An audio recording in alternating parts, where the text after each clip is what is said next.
Look, Caiaphas, they're right outside our yard. Quick, Caiaphas, go call the Roman guard. No, wait.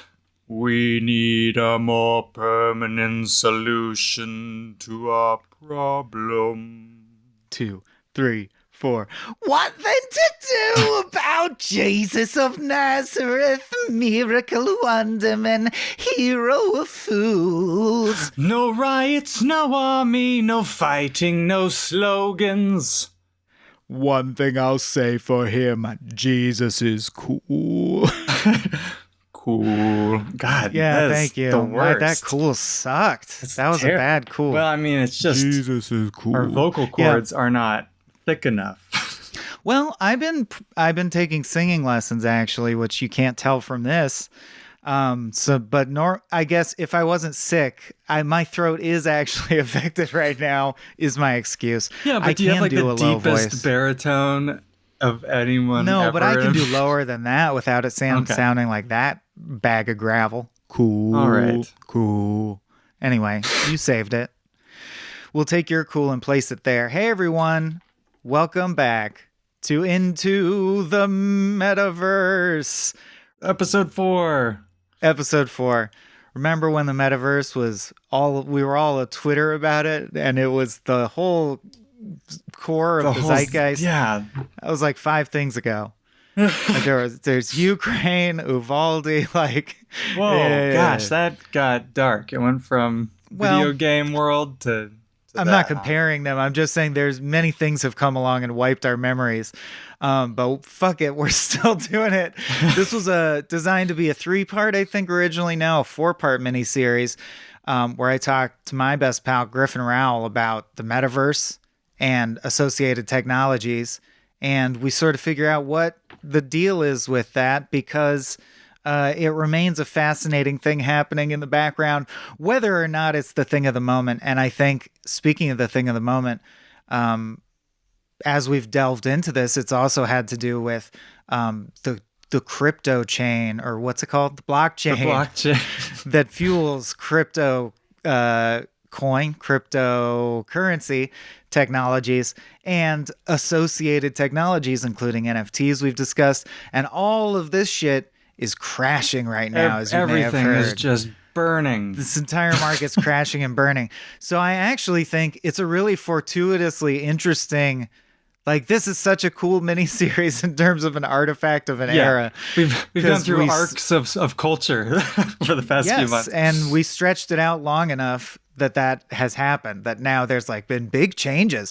So, Griffin, I won't go through your accolades and justifications because this is the last episode. Basically, you should start at the beginning if you want to know more about who Griffin is and why he's the one we're talking to about this. But he knows his shit in this regard. And Griffin, first, what did you intend episode 4 to be, or what did you think it was going to be? And then where did we land? What are we talking about today? Can I get a little preview? Yeah, so the first few episodes really talked about, what this metaverse thing is. It has different names: spatial web, immersive web, metaverse, whatever you want to call it. Cyberspace. Yeah, right. Any of it. And we talked about what the platforms are and like NFTs, like you said. And I kind of wanted to get a little bit more into how this can actually exist in the future, and kind of the technological challenges that are being faced at a high level, and the interoperability, which is kind of a buzzword for how these things will work together so that you can have what is known as a persistence of identity and all this kind of stuff, so that your digital being that's representing you is similar to an actual identity, and less like what we have in video games now, which is like a handle in Fortnite and a handle in Roblox or whatever, right? Because those are the two big platforms that are being considered metaverses right now by Forbes or whatever thing is writing about the metaverse. So that's where we are. Well, I was just going to say, and as we've explained on previous episodes, it's kind of presumptuous to say that anyone is building the metaverse, because that's like saying the internet or we own it, or like hopefully it won't be the Disney metaverse and that's all there is. Hopefully there's various metaverses. I mean, if you look at movies, it might just be the Disney metaverse, but that's the Ready Player One multiverse.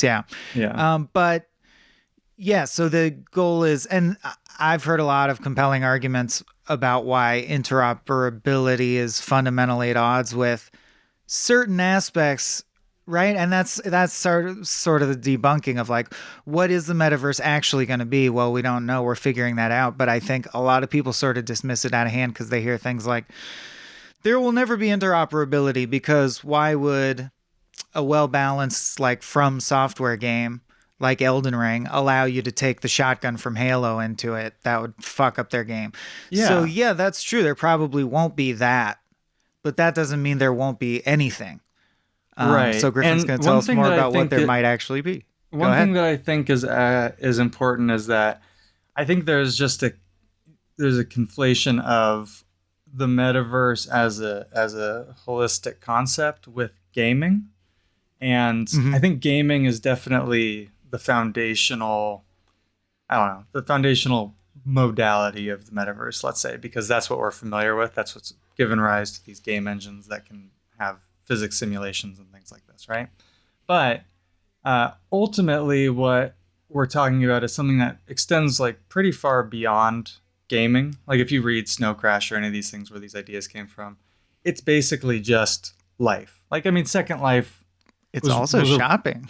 Yeah, right. Well, I mean, yes, shopping, concerts, just whatever events, get-togethers, maybe more mini games. I actually used to really like Flash games back in the day, and I think a lot about like maybe there'll just be like simple, casual things that are 3D now and have you have your actual identity. Were you a Newgrounds guy? Were you trolling Newgrounds, playing the school shooting simulator game, shit like that? No, I don't think I ever did this. Intentionally edgy bullshit.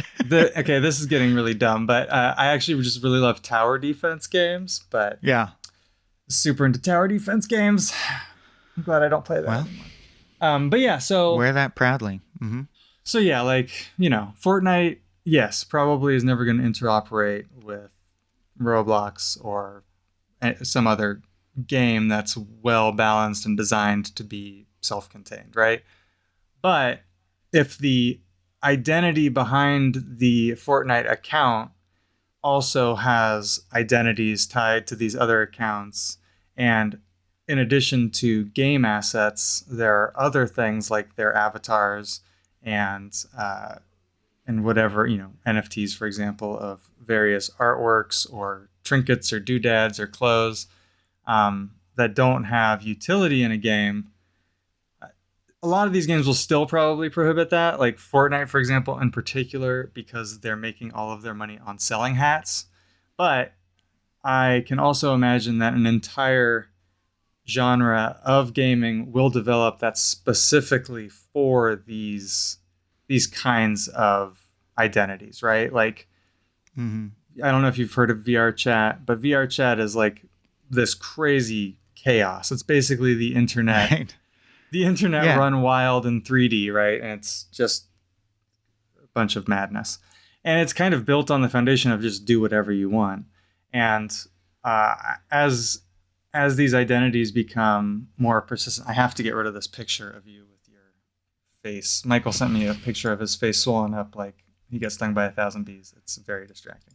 Yeah, I'm in the midst of a horrible allergy attack. That's neither here nor there. Let's talk about the metaverse. It was grotesque. Distractingly horrifying. Thanks for saying that about my face. It's usually so beautiful is the thing. But that does remind me a lot of I feel like gaming's already striving for this in many ways. And one example that comes to mind readily is Destiny 2, because the lore is so deep and complex, and for nerds who they want to get very deeply involved in the world of the game. And part of the way they do that is all these cards you can unlock. Like there's a robust internet side experience that is not playing the game. You don't shoot anything and there's no, right? But it's So it's not that Destiny 2 would become the metaverse or have a metaverse component, but maybe that would, right? Like the ARG that's wrapped around their lore that they have, that could become a 3D space. I could see that much more. I think games want this. I do think that game properties. So like From wouldn't, it's just like saying From Software wouldn't let Halo guns in their game, but From Software does have a website. Yeah, right. Yeah. And I think that's what a lot of this, that's specifically the kind of stuff that I'm interested in, is the immersive web. Like Mhm. I think that the metaverse should be the internet, and that web browsers are introducing technologies that are, there's this thing called web GPU, which is a standard that browsers are implementing currently. It's like in beta in Chrome right now. And what it does is it allows your web browser to use 95% of your system's hardware resources. So, uh, web browsers have traditionally been very limited on what they can use, like with your RAM and your GPU and your processor. But now, because of the past few years, it's going to be 95% of what Unreal Engine would be able to use on a native game like Fortnite, right? Mhm. And with that, gives the ability to have these real-time multiplayer simulations in the web browser, and that in turn allows the capability of building websites that are these immersive worlds rather than flat 2D web pages, and load in very similar times and have very similar performance, but with the added, capabilities of having real-time voice and video chat and being able to bring your friends into whatever website you're at and walk around together and do whatever, listen to music, buy things, look at art.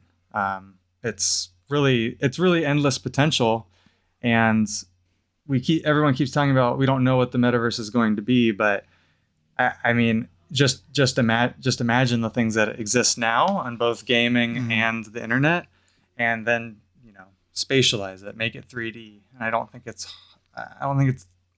And insanely or like difficult. it's yeah, I think people also run into the barrier where they think, "Oh, so I got to wear a helmet for this or this is some kind of pod?" And you're like, "Well, no, it could be like we already are starting to see and having. It's a hybridized experience available probably on your phone, on your browser, in VR if you put a VR headset on, or even an ARG version through glasses or whatever. It Yeah, will be multiple things accessible through, however you access things, probably. yeah, and I don't actually like VR all that much. I think the AR glasses is probably going to be much more powerful. And there's a company called Niantic, the people who made Pokemon Go, who have Mhm. they've committed to this real world metaverse, is what they've coined it as.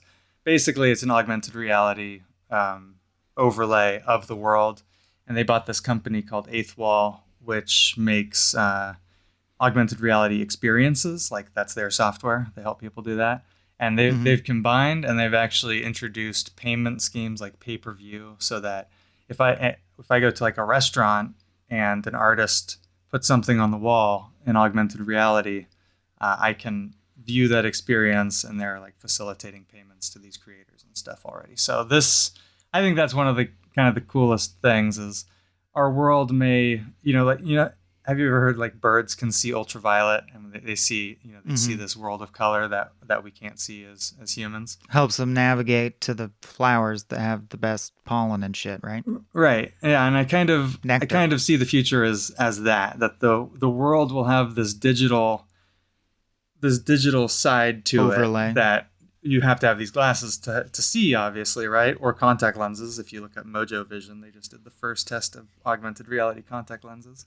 Um, and it will just be this rich world that will be, hopefully in its best form, a place for creators to make what they want and for people to collaborate and build upon experiences in ways that is just not possible right now. And we'll have, that's really the part that's hard to imagine. You can't. Are you aware of the painter William Turner? uh no, no, go Do ahead. you know I, where I I'm know the going with name, that? but Oh, he was famous for he would paint nature scenes or landscapes and overlay them with colors and like tricks of the light that represented the feeling that he had for, like, he would try to put emotion onto it, Oh, on okay. top of it. It just makes me think of like an ARG in some ways, where he Yeah, was yeah. already trying to replicate that idea of like, what if I could look out there and see more stuff on top of what I'm seeing that represents, or it's like Geordie LaForge can look at a wall and understand the composition of the materials, etc. It'll be weird. Yeah, I think that's really cool. The way that we're kind of stuck with our devices right now. Hmm. Um, like especially VR glasses and desktop and mobile. It just doesn't seem like that's going to last into the future. It'll become a much more organic experience that will be much more extensible than it is right Do you now. think Very, we'll ever get to the contact lens level?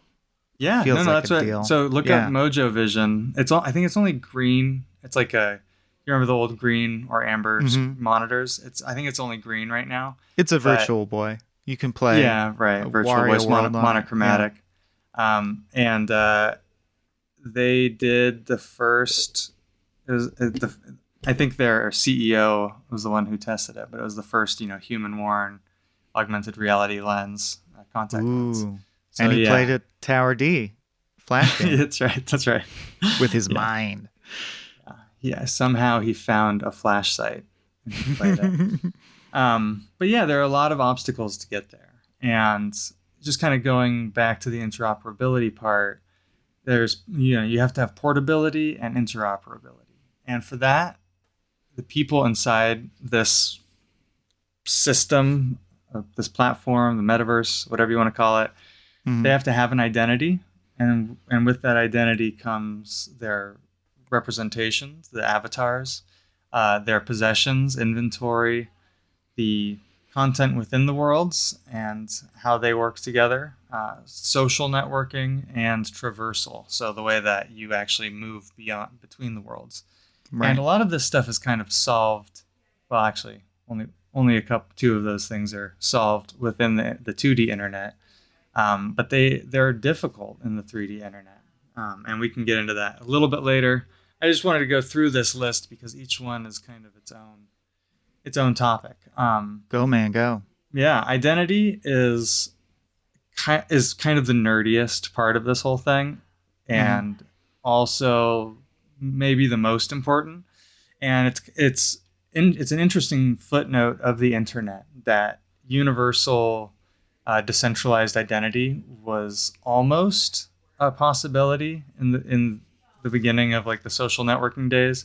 Google and Facebook tried interoperable like logins, but of course Mm. their business models were predicated on the fact that they Well, owned all of their users, right? right, So but there already is. I mean, I didn't even think of that interoperability angle because it's so mundane, but it is important to note that I used to log into everything distinctly and discreetly, and you could feel that underlying them they were separated systems.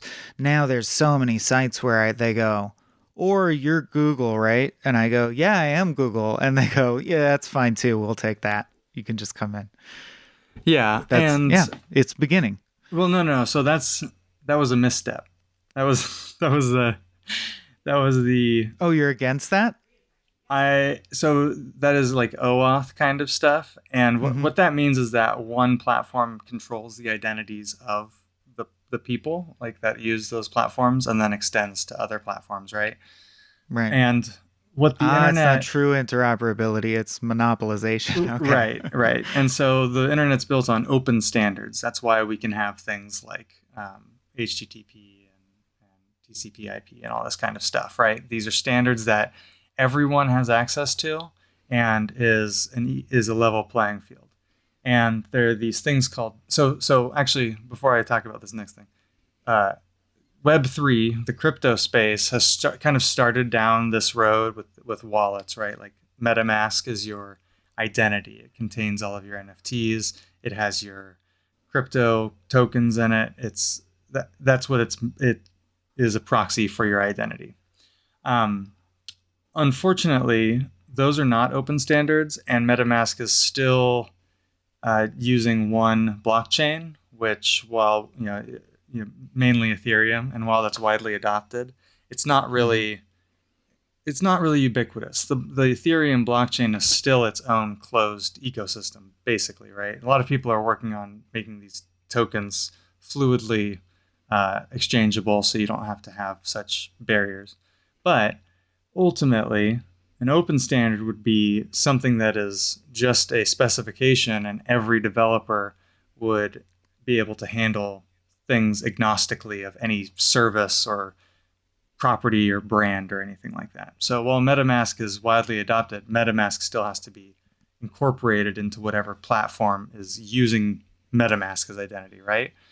So there are these things called DIDs, decentralized identifiers, which are much more popular academically and actually being used by governments and for age verification and credentials like education and things like this. This is kind of seen as like the real path forward. And W3C, led by Tim Berners-Lee, who basically created the web.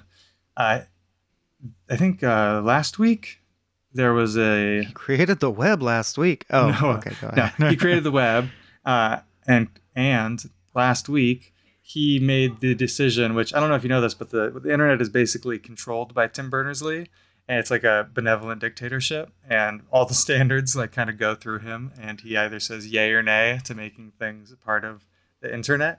Wow. And it's kind of crazy, actually. He's going to retire or die at some point, so it's probably not a sustainable system. But does he like send white smoke through a chimney and like knight someone who's going to take over watching over the internet? How is this done? Oh no, who's going to succeed him? He writes super boring memos, but but who's going to take over? Where's the transition of power? Yeah, no, I don't think that's established. Yeah, it's not a great system. Yeah, there'll end up being like a giant fractured internet after he's gone. Probably not. I'm sure we'll work it out. But this DIDS thing, there was some opposition by various organizations, including like Mozilla, and they didn't want DIDS. They didn't think they were ready to be incorporated.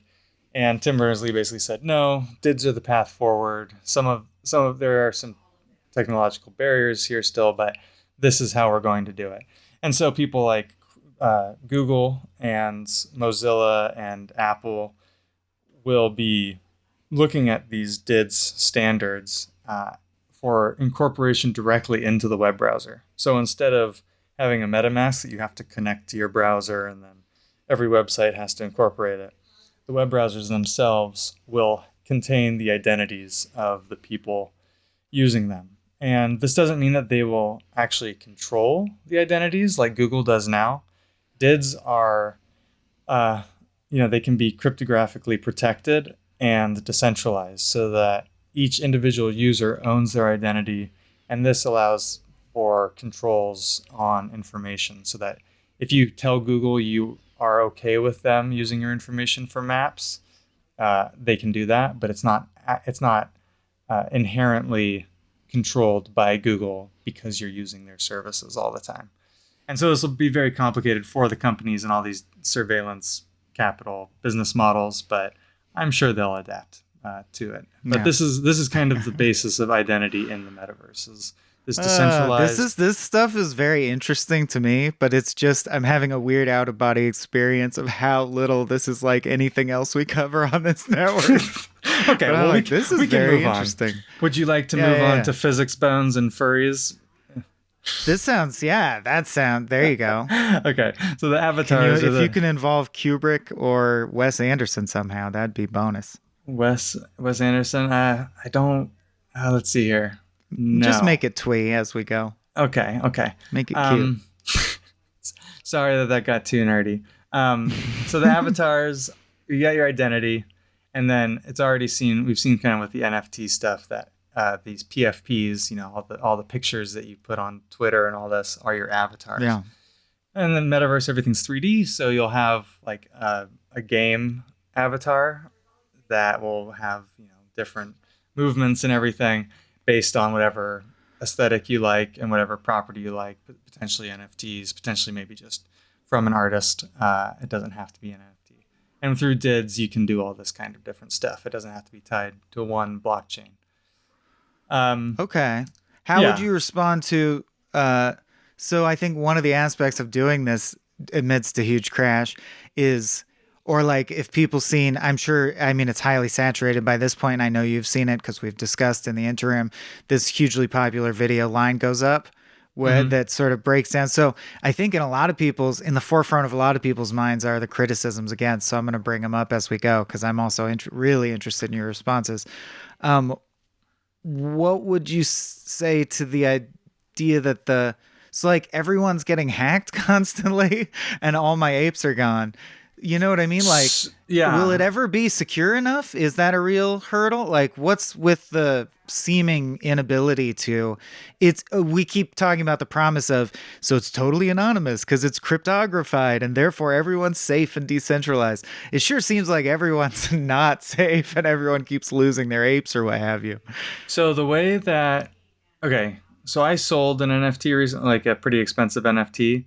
And yes, the infrastructure and the user experience for all this stuff is extremely horrible and stressful. Like, you don't know when you send $100,000 to someone if it's really going to make it, right? Like if you mistyped a number, it's not like a bank where they say, "Oh, we couldn't send this. We're taking a $40 fee, but here's your $100,000 back," right? It just gets lost in the blockchain as like a failed transaction. So that obviously is terrible. And I'm sure there will be brokers and people who are like underwriting these transitions or these transactions and helping provide some safety to people. But ultimately, the problem with all this stuff is we keep hearing about people getting their stuff stolen or hacked. And really what's happening is social engineering. So while it's a fair criticism that it's somewhat easy to break into someone's wallet if someone gives you access to the wallet in the first place, the reality is that people are like giving people their seed phrases and basically like their passwords to their bank account, and they're not understanding what they're giving to people. And the other problem that happens is most of this stuff is done on Discord, and they're like through bots, right? So that verify people's credentials. And it's like really easy to trick people just enough so that they think they're being asked a question by their community, or like the community leaders, like the Bored Apes or whatever. But they're actually just being asked by someone who has made an aesthetically identical representation. And like, "Hey, what's your password, bro?" Yeah, basically like, go, "Oh, hey, we're trying to work here." Right. Yeah, no, like seriously, like, "Oh, we're trying to airdrop you a new Bored Ape. We need your seed phrase." And then the person goes, which I really just cannot fathom, but they're like, "Oh, cool, I have this $200,000 thing. Let me give someone root access to my car to my bank account." Yeah. Sure. So a lot of this stuff is because of education. It's because these are still very social norms will change and will become. Yeah. But I do think I think these DIDs are probably a better way. That they're not quite as public as like the blockchain stuff, but even the anonymity on the blockchain, like Silk Road and all this, people have been prosecuted by the U.S. government. Like I'm pretty sure it's not as anonymous as everyone thinks it is, right? With enough detective work, you can figure out the breadcrumbs and find out who people Silk Road, if you're unaware, is a drug trafficking website that I think you can access through various. Is it still around? I don't even know if it's still around. I don't know. But I wouldn't know, sir. I never went on the dark web. I couldn't be bothered to figure it out enough to get to it. I totally would. I am that dumb, but I've never tried. I don't know if it still exists, but it's like an infamous secret website you can get to if you know how to use the internet well enough, where you can buy drugs. And you're saying that people do get busted on that a lot, which I also see in the news from time to time. So and so from Silk Road is busted. Yeah. Yeah, but I mean, as far as all the NFT stuff, there are fair criticisms, and I think one of the best criticisms is that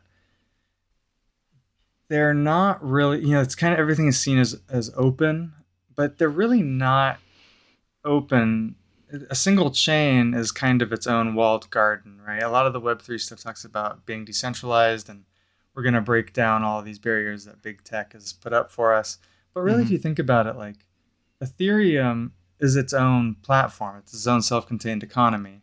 And if the liquid exchange between Ethereum and Solana and Cardano and everything are totally broken down, then the actual benefits of any individual blockchain are not as strong, like economically. And it would be interested to see what would happen to the prices of these various coins if everything became totally open and interoperable. And so that kind of does lead you to believe that maybe, while a great foundation, if those will be the ultimate technologies used, 10 or 15 years in the future. Um, Mm-hmm. but ultimately, this interoperability thing with our avatars and our identities is that we need to find some way to make it easy. Because if I go into VR chat, I can make the most amazing They put all their money into avatars. I Right. can have physics bones for my ears and my tail Mm-hmm. and all this stuff. But if I go into Fortnite, that thing is worthless. And if I go into Roblox, that thing doesn't even make sense because Roblox is like a voxel engine, right? And so in the future, we'll either have to have multiple file formats for each avatar that will change depending on which game you go to, Like it's a or walking folder with all the models inside it. right, tied to your identity, right? Tied to your either Or your wallet or your procedurally DIS. AI generated voxel art based on the input model. Well, I mean, maybe eventually, but even easier than that is just whenever you buy an avatar, you get 5 different file formats, and whatever Right. game you go into tells it which one to use. Um, but that's something that's still very. Still seems like a bit much to It's a, expect from companies to work that together. exactly right, unless it's demanded. Yeah, Um, unless it's but what we want and it's how they make even more money. Yeah. Yeah, I mean, ultimately, the best thing is probably to have a standard file format that people use, and a Mm-hmm. standard skeleton. So the actual movements of an avatar are controlled by a skeleton. It's basically like all the pieces of the body, like the arms and the legs, right? And each avatar maker has their own way of doing the math and the representations of those movements, and that makes it really difficult. You either have to do a lot of complicated math to match movements from one skeleton to another, or you have to remake the avatar for every different situation.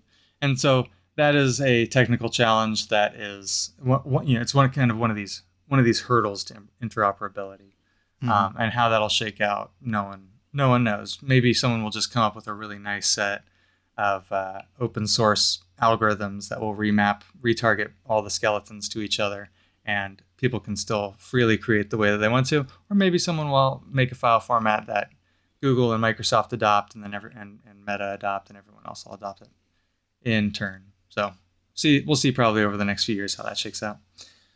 Kind of more on the NFT side, like you were getting into, is inventory, right? So whether it's the crypto wallet or DIDS or DIDS wallet or whatever, people are going to have things in this 3D world, right? Like Fortnite, Epic Games is making a ton of money every year, selling hats and Spider-Man skins and all this on Fortnite. They don't do anything, but people have shown they just intrinsically want to have personalized representation of themselves, right?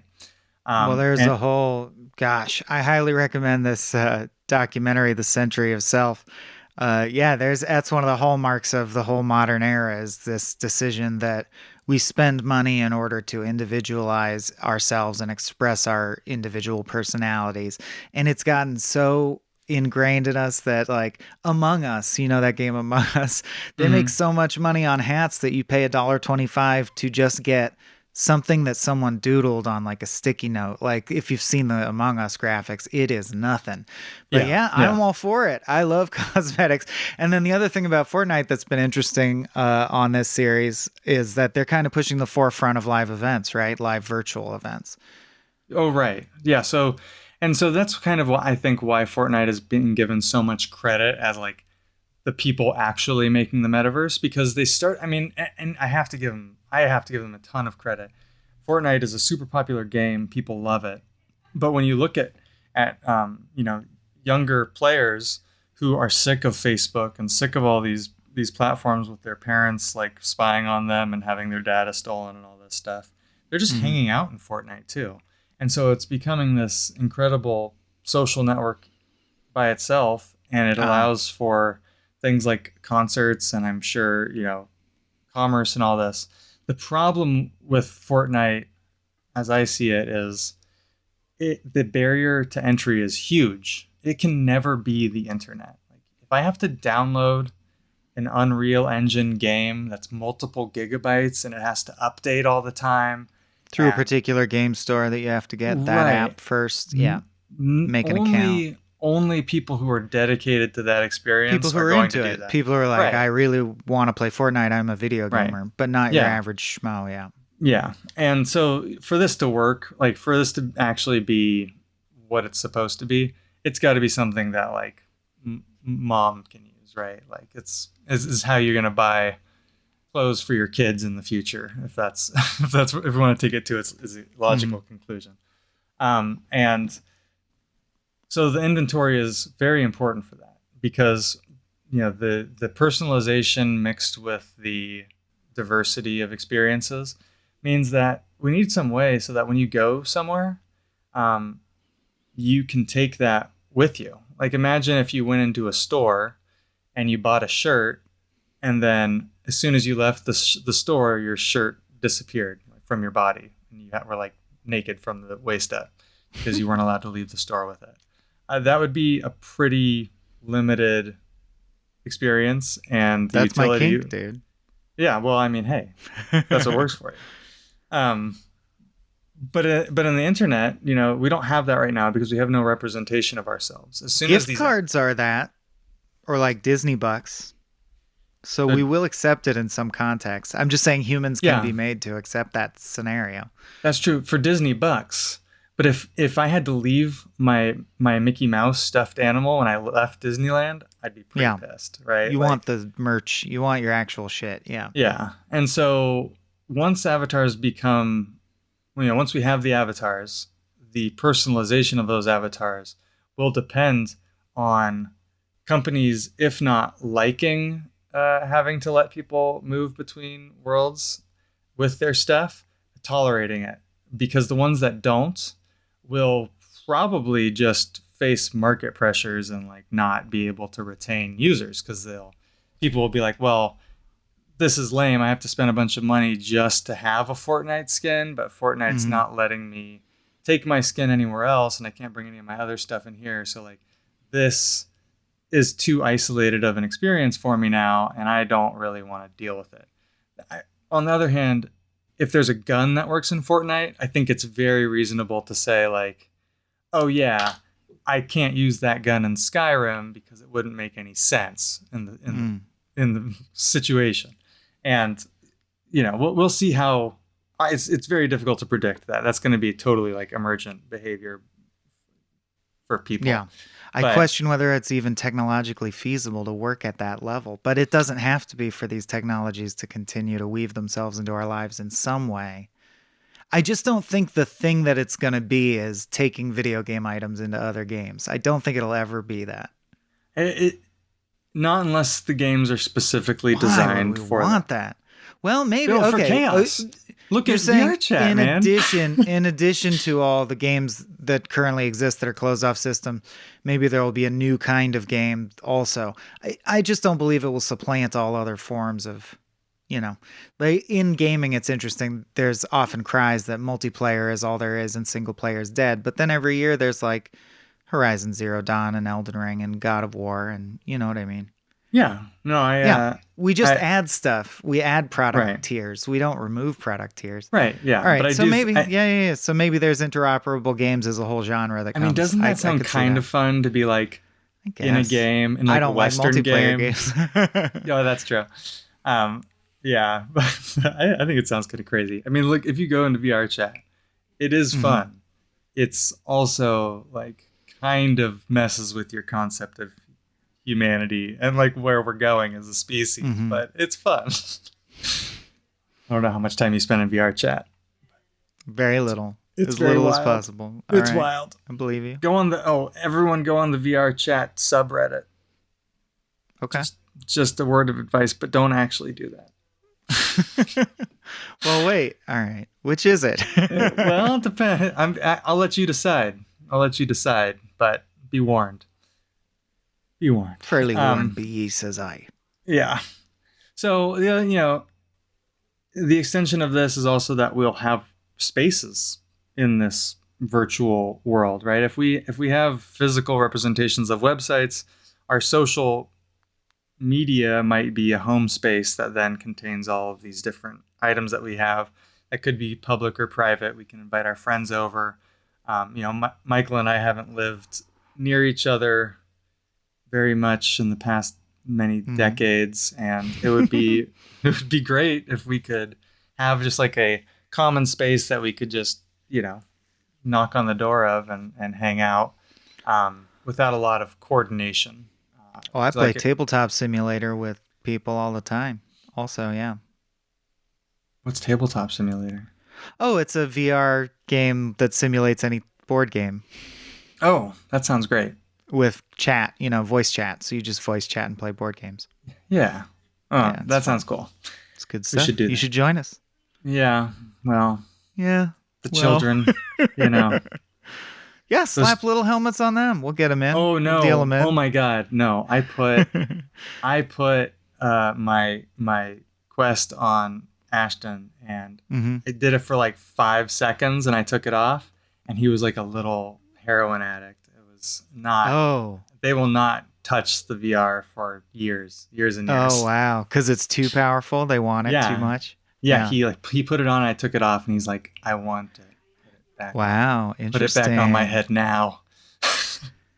See, humans are ready for this. We're ready to just become virtual people. Oh yeah, no, in a terrible way. Like, Screen addiction comes easily to us.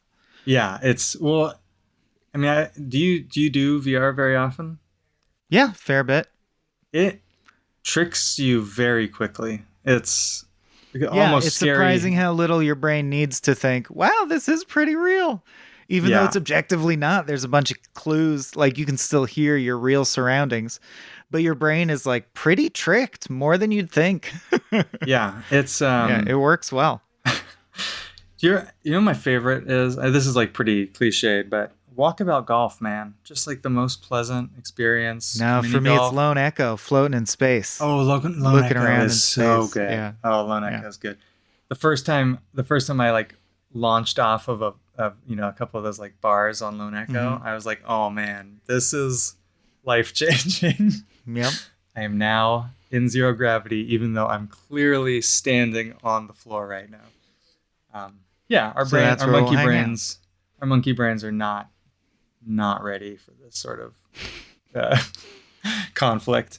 Yeah, so I mean, so you wanted to talk about NFTs a little bit more. Did you have any other questions about the NFT My other stuff? question, because it's the thing that's dear to me, is a major argument against it is the way you or with gas fees, or the way you prove your identity is always through having the computer solve these massive equations, and that equals energy, blah, blah, blah, blah, blah. What are your thoughts around the idea of just like people who, I mean, is it valid to say, well, I just won't fuck with any of this technology because it's ruining the environment, or it's so, is there a way that can ever be scaled back, or is it necessary? Is it intrinsic to the technology that you expend vast tracts of energy in order to do this? That is a good question, and the answer is there are ways around it, and so Bitcoin famously uses it's called a proof of work algorithm, and Mm-hmm. that's the thing that burns all of the energy because each node is having to is having to verify all of these transactions, and it's having to do all of the math and use all the electricity to do that math, and that's kind of where this trope comes from. There's I guess Ethereum is like a second generation blockchain. It still uses proof of work, Mm-hmm. but the ones that come after that use something called proof of stake, and that's where people put their tokens in a pool and verify through their participation in the blockchain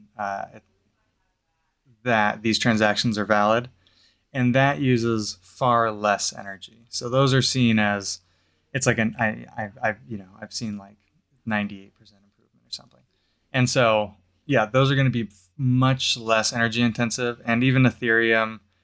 We'll see if they actually ever do it because they've been working on it for years. But they keep saying they're going to move to a proof of stake also. And I think it was supposed to happen in April. Now it's supposed to happen in August. We'll see. We'll see what happens. But if that happens, then the environmental impact of Ethereum will drop significantly. A Bitcoin will probably never change because it has no like real foundation running it or anything. It was just kind of set in motion, and so it doesn't change a whole lot.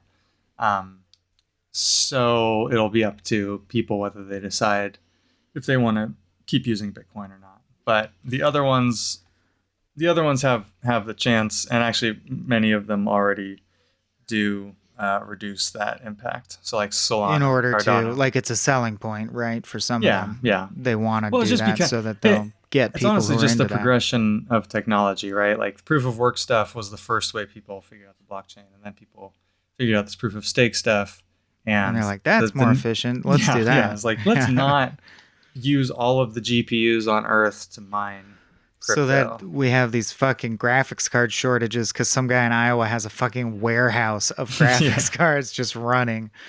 Hate that yeah, shit.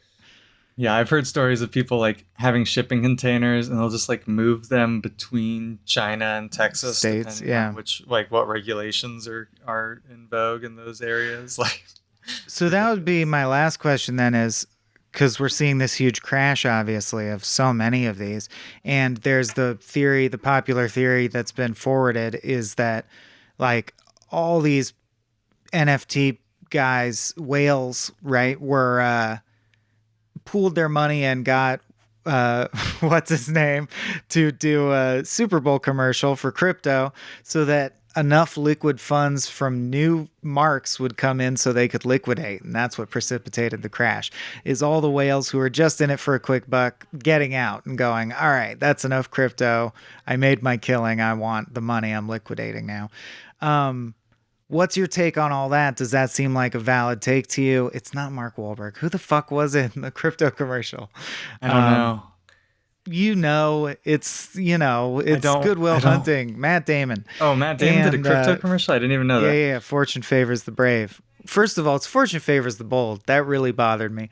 But second of all, a lot of internet conspiracy theorists have said they did that so there would be enough liquid in crypto so that they could get out, and that's why everything's crashing.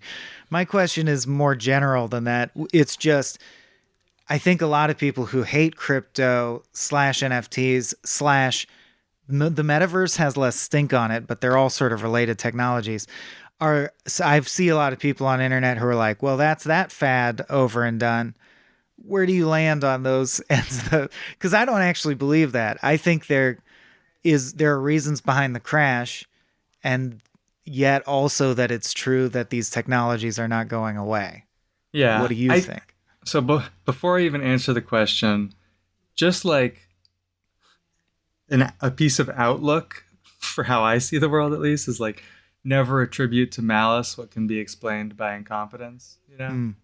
And to think that all of these people colluded to like pump up these coins as a technology and an industry so that they could dump everything seems like you're giving people a little bit too much credit. And a lot of these crypto whales just got super rich because made a lucky bet 6 or 7 years ago, they're not like the most sophisticated people. Mhm. Like, so I'm sure some of them are, right, but by definition they aren't the Illuminati. Right. So, Okay, so then in your mind, what is fueling the crash, and is it a fatal crash that's the end oh, of that? well, okay, I'm not an economist, but I from what I've heard is that these crypto tokens were supposed to be uncoupled from the wider market, and it's turning out that that's just not true. So the wider market has crashed because of inflation and war and supply chain issues and COVID. Uh, the years long effects of that, China shutting Right, its right, ports right, and right. cities and all this stuff. And that's driving up inflation, which is making capital more expensive. And the capital that people have invested in crypto is liquid, so they can move that capital out of crypto into Well, other then the promise investments and was you blah, don't blah, have blah. to rely on banks. Now there's this safe thing, the crypto. And Well, you're like, well, when the stock market crashed, crypto crashed. So that's right. interesting. Yeah. Yeah. So basically, what it turned out is that I'm sure most economists would probably tell you this is that, I mean, they probably could have predicted that, yeah, oh, yeah, once one person's investment in this area crashed, there's some correlation to this other investment. And it seems to be very well correlated with uh, the tech sector, right? Mm. Which it is basically a tech stock. Like Ethereum is, it's basically a tech stock, even though it's not technically a security, but but that's how people are using it. And yeah, I mean, that's how I see it. Is it's probably not going to go away.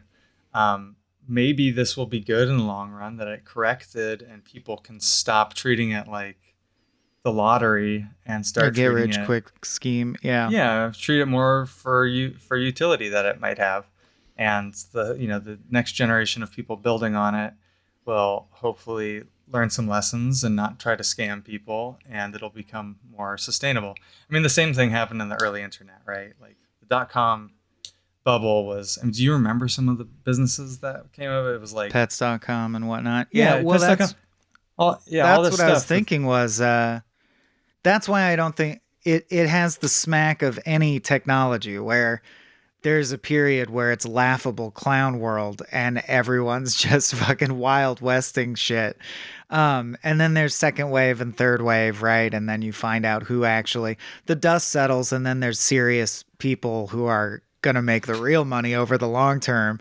Like it solidifies, like, oh, okay, Netflix, I guess, is something to be taken seriously now. And suddenly streaming is a quadrant that everyone wants to get into. Now to the point where Netflix is struggling because they have so many competitors. But I do think the same thing is true. I don't think the metaverse is dead. I think the crash is uh, the death of the first wave party time, like good old boy. Like, Yeah, yeah. yeah, that crowd. Oh, yeah, there's so much. I've been following investments and stuff in the whole metaverse space, and there were so many people who were just blatantly ripping other people's stuff off and open source technologies without any real idea how to use them or extend them.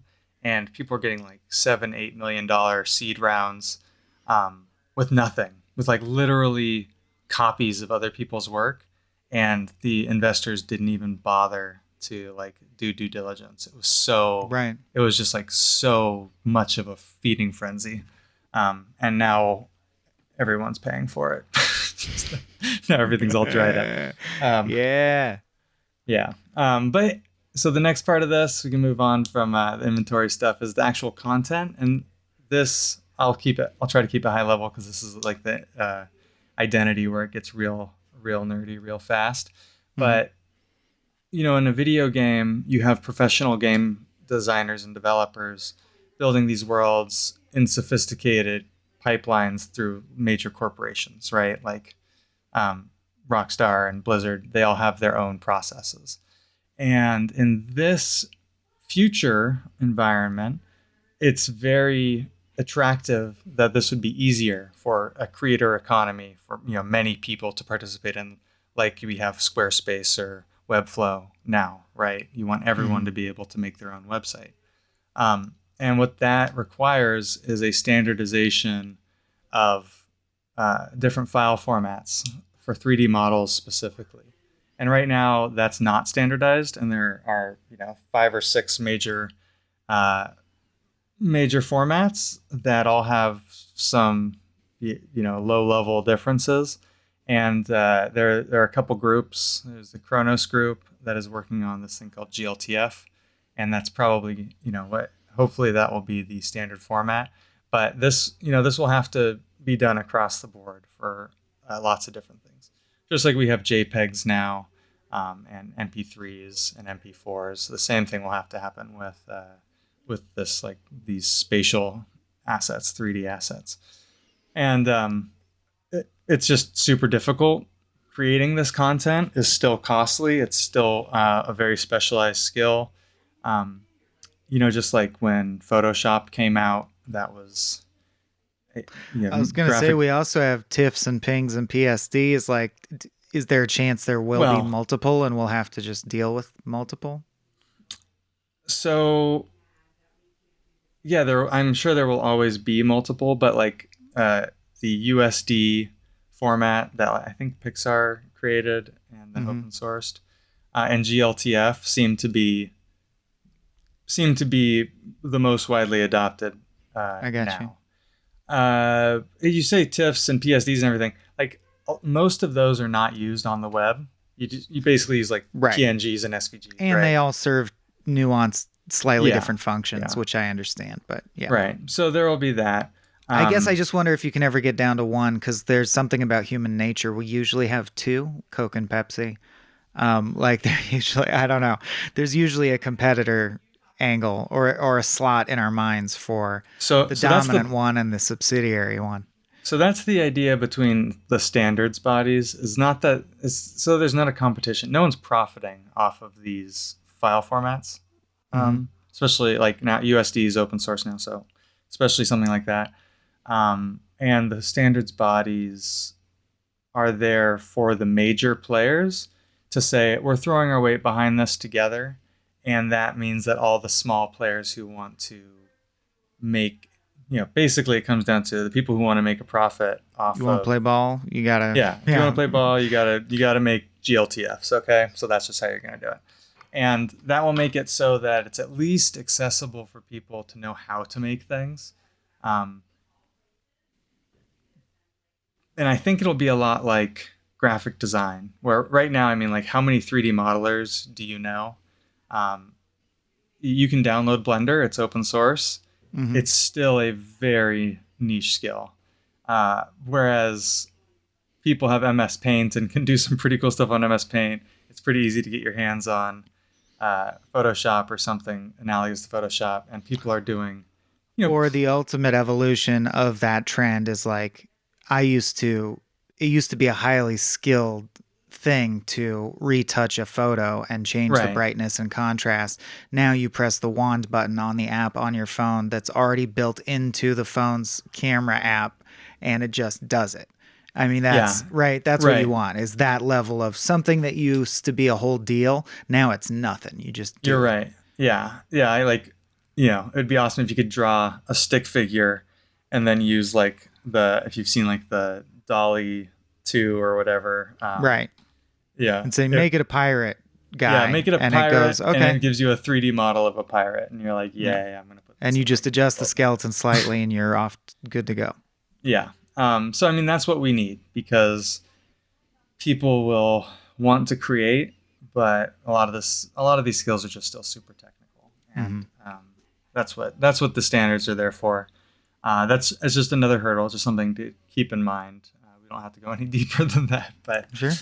Yeah, the last thing is, or I'm sorry, not the last thing, the second to last thing is social networking. So when you have identity, you have to have a way to connect to people like you would in the real world. And we have pretty good models for this, right? We have like phone contacts, we have Facebook circles, friends. yeah. Circles, yeah. But in addition to that, we have to specifically be able to connect together for our experiences, because in the real world, you have contiguous physical geometry, right? Like if I'm in a mall and I go from whatever Yogurt Lands to the bookstore To yogurt time. to Yogurt Time, yeah, because your friend wants custard flavored and they don't have that at Yogurt Land. You just walk over there. Yeah. In a digital world, that may not be the case. Those are controlled by two different people, built by two different people, and you might have to load from two different servers, right? And so you're going to disconnect and you're going to reconnect. And you need to be able to form, basically a party like you would in World of Warcraft or something, but like on the internet.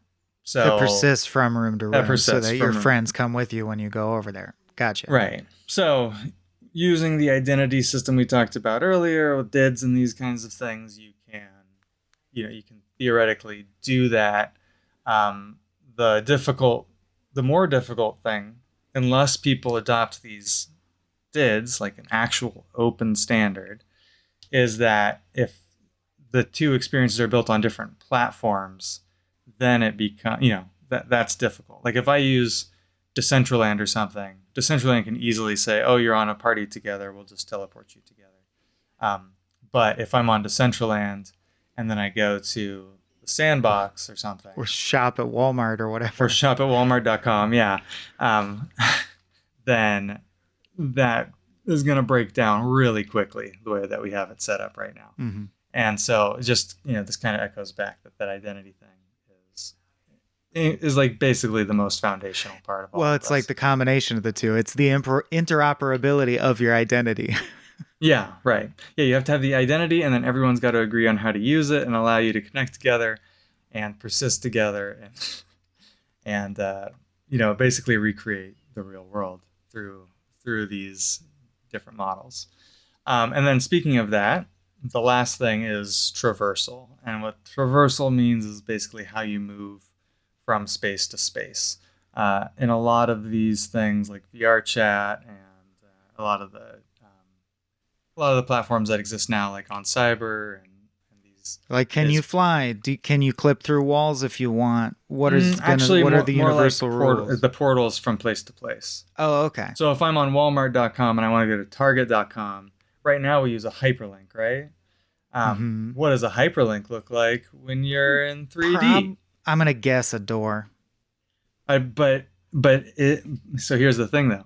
Do you restrict it to being a door? What if you're in the forest? Do you just have a door in the middle of the forest, or do you have a Keebler-Elf hole in the tree? Are these standardized? And when it's text, it's pretty easy. That's what I'm saying isn't this why none of this will ever happen? Doesn't this all fall apart? Because is this impossible? Well, I don't think it's impossible. We'll just have to adopt. You think these things can be overcome? Okay. Yeah, I think that we'll just have to adopt norms. And probably there will be different themes, right? Like people understand in different settings that there are different things. Or you just label things better.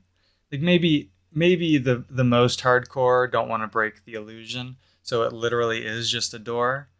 But maybe you have an actual like reflection of what the next world will be, right? Right, like maybe it's a square pane that has a picture of the website, quote unquote, that you're about to visit, and you press it, and then it envelops you, and you're there now. Right, Ratchet and Clank style. There are people who've already like if you go to On Cyber, actually, On Cyber has a really cool way of doing this. You walk up to these like black squares, and you can push E. And it preloads the world that it goes to. And then you can walk through the portal like Alice in Wonderland, and it doesn't load. Right. So people are playing with how is that aspect going to work, sure. Yeah. Now that becomes really difficult because on Cyber, for those worlds, I don't think those are multiplayer, and there's that ton of complexity. Right, but it could be anything. The simplest, most rudimentary could be like a blue text link appears in front of you, and you touch it, and it fades to black and fades back in, and you're there. Like it could be shitty at first and then get better. But we will have to have norms for it, right? Right. Yeah. That's the big takeaway. Because again, it's really easy for people who grew up playing video games to say, I'll figure this out. It's not a I'll big figure deal. out a door leads to a But portal, but it's like, yeah, but your aunt won't necessarily. right. And in the long term, that's probably okay because everyone who grows up will now be digital native. Mm-hmm. Um, but is it fair for us to like cut off huge swaths of society from commerce and entertainment and Ask the culture? coal miners. I don't know. Yeah, well, I mean, I just don't think those people still have a ton of money is basically what it comes down to. Yeah. All of these trends shift based on who's paying for the trends. But sorry if that's too cynical, but that's how usually You're how a it good works. mix of cynical and optimistic. Thanks. I try to be. So Wasn't a yeah, compliment, that's just an yeah. observation. Oh, well, try to be a realist, pragmatist. Mm-hmm. Maybe, But maybe not lose hope. Yeah. Yeah. Walk that balance. I mean, I just wanted to walk through those things in this last episode and give people an idea of not just the hype, because I hope when people look at these, I mean, I think most of the stuff will die in the next year, all the bad stuff, but especially in the crypto space, there are so many projects that are like, we're using Unreal Engine to do this and this and this and blah, blah, blah. And you just like throw 100 buzzwords and it's like, okay, that sounds like reasonably like what you would do. Mm-hmm. But then you look and it's like people don't even, no one's actually thought through any of the details and it becomes really obvious. So whenever you're looking at this stuff, don't just look at pretty pictures and white papers. Look at the team and what their beliefs are and all this stuff. And if it's just like everyone's going to get paid out from this, it's a rug pull. Like just know it's a scam and move on. I think we're probably there with the I was huge going to say, crypto it's crash. safe to say, I think most of our listeners are like, there was no danger. Don't worry. I wasn't planning to invest in that at this point anyway. Yeah. Well, not even invest, but don't even play it. But I'm saying that's right. I'll just wait. I'll just wait until it's more real in 10 years and then see what's up. I think it's going to be, I honestly think it's going to be faster than that. I think the web will start just becoming more spatialized. That's my hope. It's not that it's going to be like some instant shift, drastic. But it's just going to now be like, we're plugged in, but it's a like transition. you're going to go on Squarespace and be like, oh, okay, well, I used to use Squarespace. Now I make 3D websites, Right, exactly. And some company will have a huge success with a 3D spatialized web experience that goes along with their product, and then everyone will start doing it, and then people will go, oh, this is what they meant by Metaverse. Oh, just like a 3D website. Okay. Right. And then it'll become a thing. Yeah. Yeah. And a lot of the people who have been working on this for, more than the past 8 months really don't like the word Metaverse. Like it's basically like Mark Zuckerberg co-opted it and turned it into his own thing. So if you hear spatial web or immersive web or anything like that, terms. 3D web, those are all basically Web3, the Metaverse. I hear that. Yeah. What'd you? Web3? Web3 is mainly crypto. Web 3.0 is Metaverse. Sometimes it usually like incorporates crypto and 3D stuff. I'm just saying that's the whole point about accessibility, right? Eventually, we'll also need to standardize a simple, handy term that everyone knows that means the thing that we don't have to argue about. Well, I like cyberspace. Well, yeah, but information superhighway. That's a good one. Those are already like so. Here, actually, I think that's a good point. Is that do we need a new term or is it just the internet? Is it just that the internet is just 3D now? Yeah. But it didn't change that we still just call it the internet. That's entirely possible. I mean, yeah, nerds say Web 1.0 and 2.0, but does anyone actually care what Web 2 is? No. Exactly. It's just, I started using Facebook. Like, okay. Third wave versus fourth wave ska. Right. Only if you know, you know. If you don't know, you probably don't need to know. You could get along just fine. Yeah. Yeah. So for our 4-part series on the various waves of ska, tune in next time. No, but thank you again, dude. This has been great. I've learned a lot about something that I'm just very interested in because my whole life is the internet, and this seems like the next stage of that. Despite all the crap swirling around it, I still think it is. Yeah, I totally do too. I think we're gonna see a slowdown in the development. We were talking just before we started recording about Meta was planning to spend $10 billion a year on this, and because of all of the other pressures they're facing, like privacy rules and Apple changing their privacy policies, their revenue is way down. So all of that investment, not all of it, but they're slowing way down. Macroeconomic forces are slowing investments in and these the rise of populist fascism globally is and the pandemic and as you said, I think there's also the slowdown of just it is a particularly rough time globally, as everyone's aware right now and has been for several years. So shit is not, high-end tech is probably slowed slightly just by that. Yeah. We got other shit to deal with. I will actually say that it's probably worth keeping an eye out on fascism and people using these tools. Fascists seem to be getting better at adopting new technologies. Yeah. So keep an eye out when these 3D websites start popping up, that they're not subtly turning you into a white supremacist. Yeah.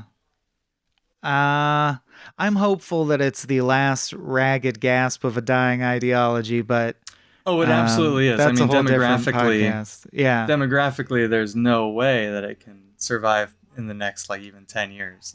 Right. Yeah. Weird way to end this. Maybe weird, wild stuff. My eyes are swollen. I have an excuse. Yeah. I can barely read my notes, but you don't. Griff, I don't know. Do I give you a plug? Do you even you're on Twitter. Where can people follow you? Find out what you do? I'm mostly on You're just LinkedIn. An interesting cat, man. I'm on LinkedIn. I've just never been good at the social media. I know.